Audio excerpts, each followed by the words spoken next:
This is going to be a guide on how we are going to be able to hopefully achieve 100% in Ultimus 5.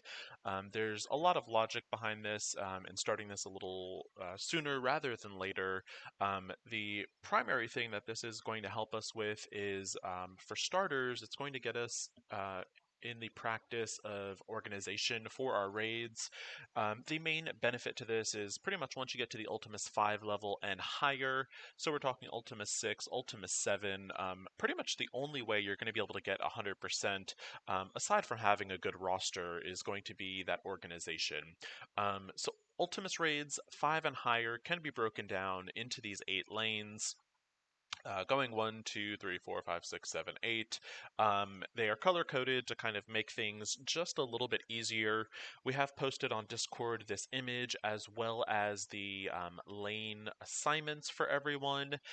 The roster is broken down into obviously the full 3 teams, so the entire alliance can participate. The reasoning behind setting up the members the way we did, we tried to do a mix of stronger players with the weaker players and just trying to balance everything out. So when you are looking at this, everything is eventually going to converge at these bosses up top. Now your two kind of hardest lanes are going to be lanes 1 and 8. Because of that, we do have the highest collection powered members in those assigned lanes. The next highest, or hardest, I should say, lanes are going to be lanes 3 and 6.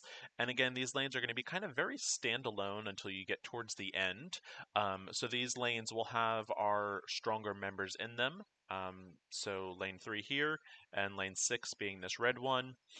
Your weaker lanes, or the lanes that are going to be a little bit easier, are going to be lanes 2 and 7. So I did try to assign the weaker members in the alliance to those lanes.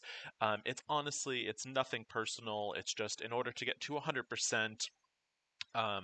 That's the way it works. There's always going to be a weaker member in the alliance, just because out of pure numbers, we all can't have the exact same collection power.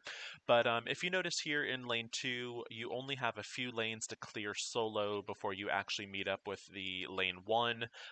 So it is much easier on a smaller roster. The same thing being with lane number 7.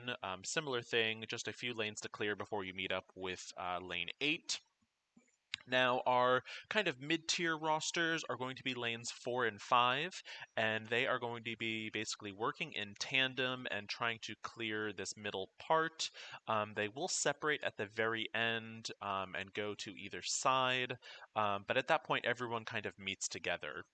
So really, looking at this, very kind of simple. You just follow whatever number you are assigned. You just go and follow that color up. Very simple. Like I said, hardest lanes 1, 8, 6, and 3. Easiest lanes are going to be 2 and 7, and then our mid lanes are going to be 4 and 5. So very kind of simple. Hopefully this works out for us and we are able to start hitting 100%. Like I said, it might take us a little bit just to get the organization down. Once you do have the organization down, though, it gets pretty simple. If we are able to hit 100%, on a regular basis, we are going to be able to build up our rosters even faster, which means we will be able to get back into Ultimus 6, actually hit 60%, and kind of go from there. So if anyone has any questions about how these lane assignment works, or even just some more explanation as to, how the teams were picked, feel free to reach out to either myself or any of your other Alliance leadership. And if you have any contents or questions you want to see in video format, feel free to reach out to me, Khaleesi on Discord, in-game mini call. As always, thank you for watching. Look forward to producing future content for y'all. Best of luck in Ultimus 5, and hope this video was helpful. Have a good one.